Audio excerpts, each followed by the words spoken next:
하나님의 말씀은 구약 성경 시편 24편 7절부터 10절입니다. 제가 가진 성경 구약 성경 818페이지가 되겠습니다. 시편 24편 7절부터 10절입니다.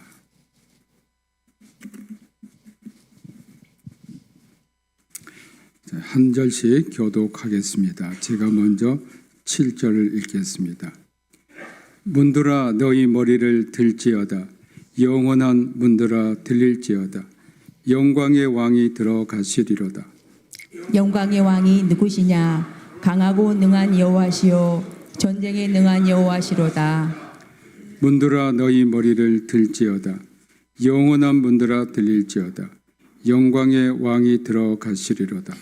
영광의 왕이 누구시냐? 만군의 여호와께서 곧 영광의 왕이시로다.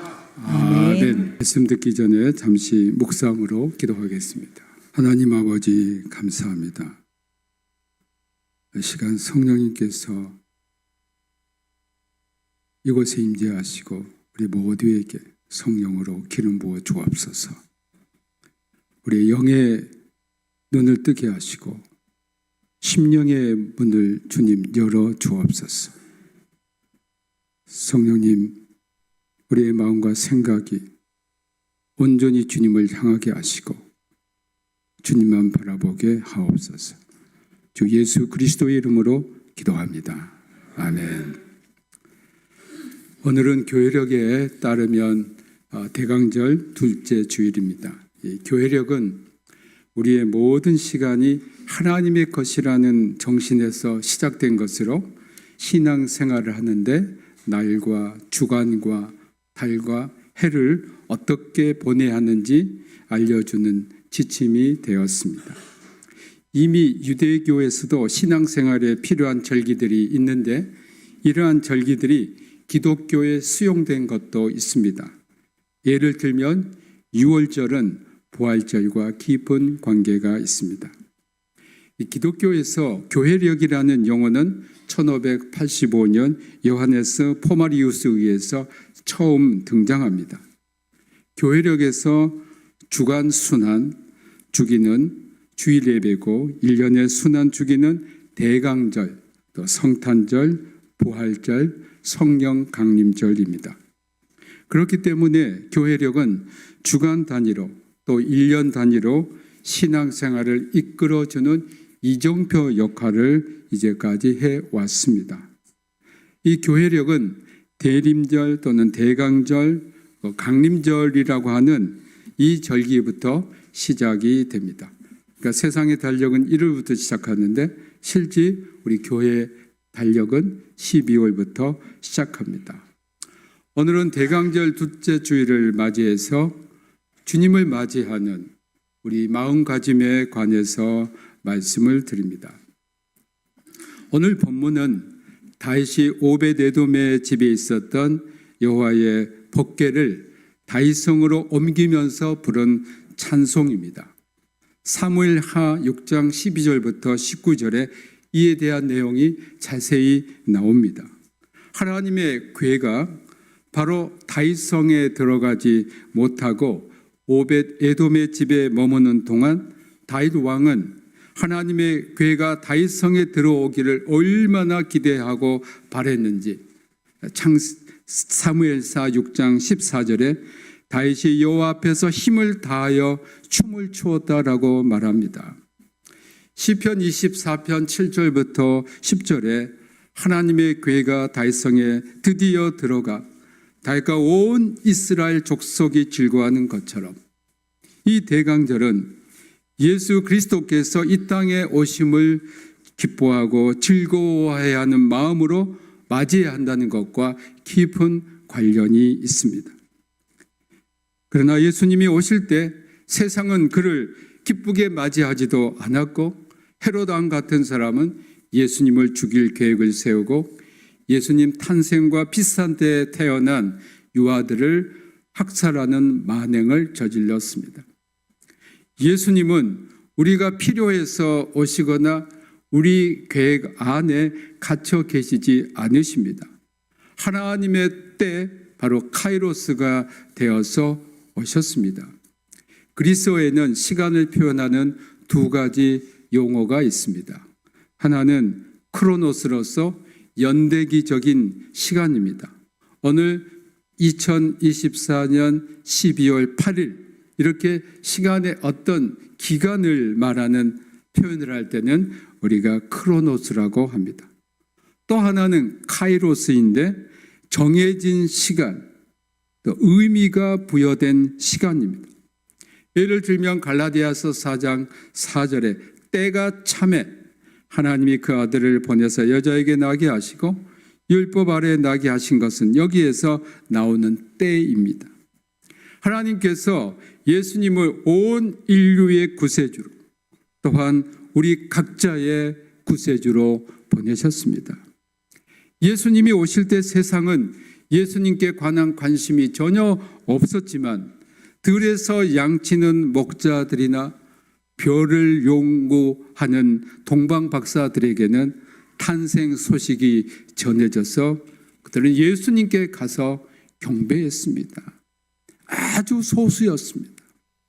오늘에도 마찬가지입니다. 예수님이 오시는 것을 진정으로 받아들이는 사람은 소수이고 이 소수가 그분을 영광의 왕으로 모셔드리는 겁니다. 7절과 9절은 똑같은 내용이 반복됩니다. 그리고 8절과 10절은 영광의 왕에 대한 설명입니다. 그러므로 7절과 8절의 해석은 9절과 10절의 내용과 동일하다고 할 수 있습니다.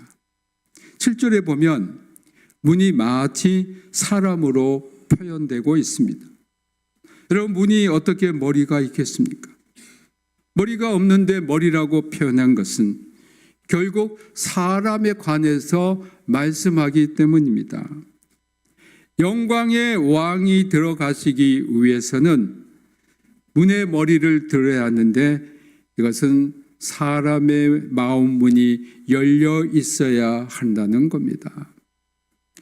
주님이 오시기를 기다리는 이 대강절에 여러분의 마음의 문을 열고 주님을 여러분 안에 모시기를 주님의 이름으로 축복합니다. 8절은 영광의 왕에 대해서 말씀합니다. 8절을 원문에 따라 직역해 보면 이렇습니다. 누가 그 영광의 왕이신가? 강하고 권세 있는 여호와이시다. 여호와는 싸움에 강하시다입니다. 영광의 왕이 바로 여호와라고 하셨습니다. 이 여호와라는 말은 히브리어로 야훼인데 이것은 존재하다는 동사에서 난 겁니다. 모든 존재의 근원이신 하나님. 세상의 모든 것은 야훼 하나님으로부터 비롯됐다는 겁니다. 이 야훼 하나님이 누구신가? 이 야훼가, 이 여호와는 바로 하나님입니다. 우리 주 예수 그리스도이십니다. 영광의 왕으로 오신 우리 주님은 강하고 능한 권능을 여러분에게 주시기 위해서 오셨습니다. 우리가 왜 주님으로부터 이 권능을 받아야 할까요? 우리가 사는 세상은 매일 보이지 않는 영적 전쟁터입니다. 그렇기 때문에 여러분은 영적 전쟁터에서 매일 살고 있습니다. 이 전쟁터에서 하나님은 우리에게 승리를 주시기 위해서 영광의 왕, 전쟁에 능하신 주 예수님을 보내셨습니다. 우리 인간의 가장 큰 문제는 무엇일까요? 바로 죄에 대한 문제고 이 죄에 대한 벌을 벗어나기 위해서 하나님의 구원을 우리가 간절히 바라는 겁니다. 이 죄와의 전쟁을 우리는 영적 전쟁이라고 합니다. 주님은 우리에게 먼저 죄를 이길 권세를 주십니다. 요한일서 3장 8절에 죄를 짓는 자는 마귀에게 속하나니 마귀는 처음부터 범죄함이라. 하나님의 아들이 나타나신 것은 마귀의 일을 멸하라 하심이라고 했습니다. 우리 주님께서 우리에게 오신 것은 마귀의 일을 멸하기 위함입니다. 우리 하나님 앞에서 철저히 회개하면 마귀는 우리 안에 더 이상 발붙일 자리가 없습니다. 마귀가요, 자기 권리를 주장하는데 그것이 죄입니다. 죄는 마귀가 먹는 먹입니다. 마귀의 생존 수단입니다. 그래서 데살로니가 전서 5장 22절은 악은 모든 모양이라도 버리라고 했습니다. 우리는 죄의 어떤 모양도 버려야 합니다. 이 영적 전쟁에서 이 실상을 베드로전서 5장 8절은 이렇게 말합니다. 근신하라, 깨어라. 너희 대적 마귀가 우는 사자같이 두루 다니며 삼킬 자를 찾나니. 이것은 마귀가 매 순간 공격 대상을 찾아다닌다는 겁니다. 마귀는 우리를 공격 대상으로 삼으면 여러 가지 방법으로 유혹할 겁니다. 마귀 유혹을 이기기 위한 첫 번째 단계는 마귀의 유혹을 두려워할 것이 아니고 그저 유혹으로 여기는 겁니다. 그리고 마귀의 유혹을 단호히 끊는 겁니다. 우리의 피곤과 연약과 질병과 가난과 신경쇠약에서 나온 것으로 여겨 굴복할 핑계를 대지 말아야 합니다. 우리가 주님의 음성을 듣고 길 잃은 영혼들을 이끌 사명을 다하려고 할 때, 우리가 주님의 교회를 위해서 충성하려고 할 때는 언제나 마귀의 맹습을 예상해야 합니다. 마귀가 우리를 꺾고 우리의 모든 선한 행위를 무산시키기 위해서 모든 능력을 동원한다는 사실을 절대 잊어서는 안 됩니다. 우리는 언제나 마귀의 유혹과 공격이 있음을 예상해야 합니다. 그리고 마귀의 크고 작은 유혹이 있을 때마다 그것이 주님의 일을 해방하기 위한 마귀의 계획임을 분별할 수 있을 겁니다. 그러므로 이 전쟁에서 이길 수 있는 유일한 방법은 오직 예수 그리스도를 향한 사랑과 믿음입니다. 또한 우리 주님께서는 감사하게도 우리에게 마귀의 능력을 제할 권능을 주셨다고 누가복음 10장 19절에서 말씀합니다. 우리 다 같이 함께 읽어보겠습니다. 내가 너희에게 뱀과 정갈을 밟으며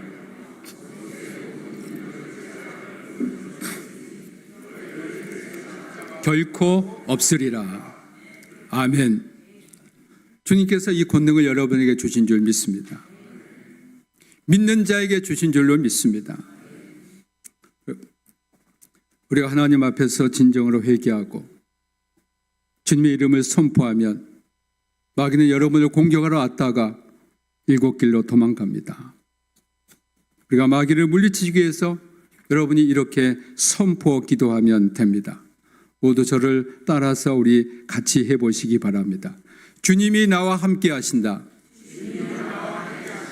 악한 영들아, 너희는 아무것도 아니다. 너희들은 이미 파멸되었다. 주님이 완전하게 승리하셨다. 할렐루야. 네. 우리가 승리한 줄 믿습니다. 예수님은 십자가와 부활을 통해서 이미 승리하셨습니다.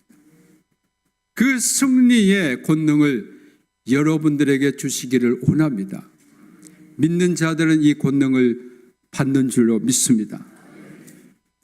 7절과 8절은 연결되어 있기 때문에 이렇게 말할 수 있습니다. 영광의 왕이신 주 예수 그리스도께서 우리에게 들어오시도록 우리의 마음의 문을 열어야 합니다. 먼 옛날부터 있었던 문도 열어야 합니다. 먼 옛날부터 있었던 문이란 무엇일까요? 나는 몇째 때 신앙생활을 한다. 나는 교회 오래 다녔다. 예수 믿은 지 오래됐다. 나는 많은 봉사와 충성을 하고 있다라고 생각하는 사람들입니다. 여러분, 구원이라는 것은 각자가 하나님 앞에 선 혼자 단독자이지 우리 조상이 믿었기 때문에가 아닙니다.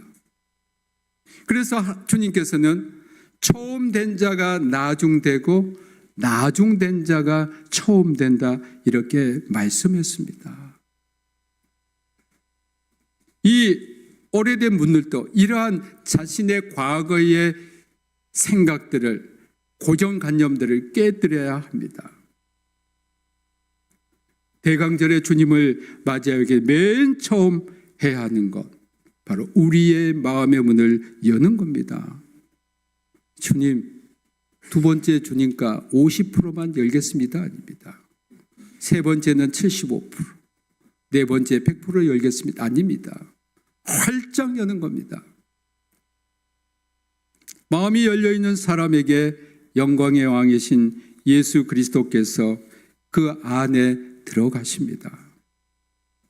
여러분, 만약 여러분에게 정말 세상에서 지체가 높은 사람이 여러분 집을 방문한다면 얼마나 영광이겠습니까?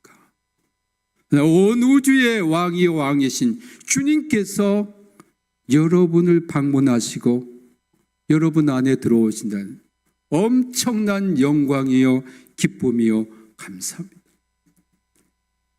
그래서 계시록 3장 20절에서 주님께서는 우리에게 들어오시기 위해서 볼지어다 내가 문 밖에 서서 두드리노니 누구든지 내 음성을 듣고 문을 열면 내가 그에게로 들어가 그와 더불어 먹고 그는 나와 더불어 먹으리라고 했습니다.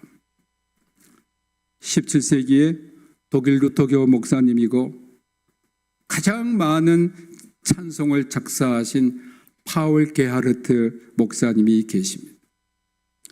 이분은 1613년부터 1648년 이 30년 전쟁 어간에 많은 사람들에게 전쟁에 지치고 힘든 독일 국민들에게 찬송시를 써서 그들을 위로하고 하나님 앞으로 인도한 분입니다. 이분이 지금 유명한 대강절 찬송시가 있어서 소개해 드립니다. 어떻게 내가 당신을 영접하며 어떻게 내가 당신을 만나리까? 오, 온 세상의 열망이시요. 오, 내 영혼의 자랑이요. 오, 예수님, 예수님. 내 자신에게 횃불을 달아 주소서. 그래야 당신을 기쁘게 하는 것이 무엇인지 나에게 알려주시고 알게 해 주소서. 당신의 시온이 당신에게 종려와 푸른 가지를 펴나이다.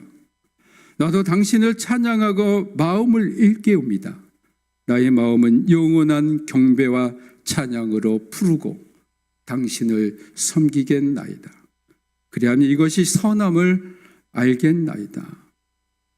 주님이 오신 성탄절을 맞이하는 마음의 준비를 하는 이 대강절에 진정 2000년 전에 오셨던 예수님을 항상 지금 만나는 이 일이 우리 모든 성도님에게 일어나기를 주님의 이름으로 축복합니다.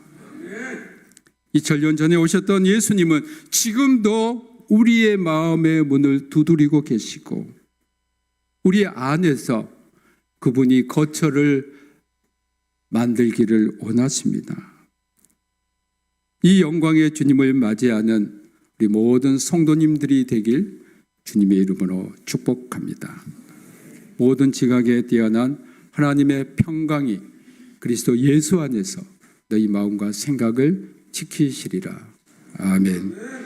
예수 그리스도의 은혜와 아버지 하나님의 크신 사랑하심과 성령님의 감화 감동하심이 오늘 비천한 저희들에게 우리 안에 들어와 계시고 우리 안에 영원히 초소를 갖기를 원하신 그 아버지의 사랑과 그 놀라우신 은혜를 날마다 받으며 지금 영원히 우리 주님 모시고 살기로 결단하며 다짐하는 여기 모인 모든 성도 그 그들의 가족, 자녀, 혼속들에게 우리 평택 대학교회와 피어성 기념학원 평택대학교 이 나라와 이 민족 위에 북한에서 고난당하는 우리 동포들에게 특별히 믿음의 형제 자매들에게 지금부터 영원토록 함께하기를 축원하옵나이다. 아멘.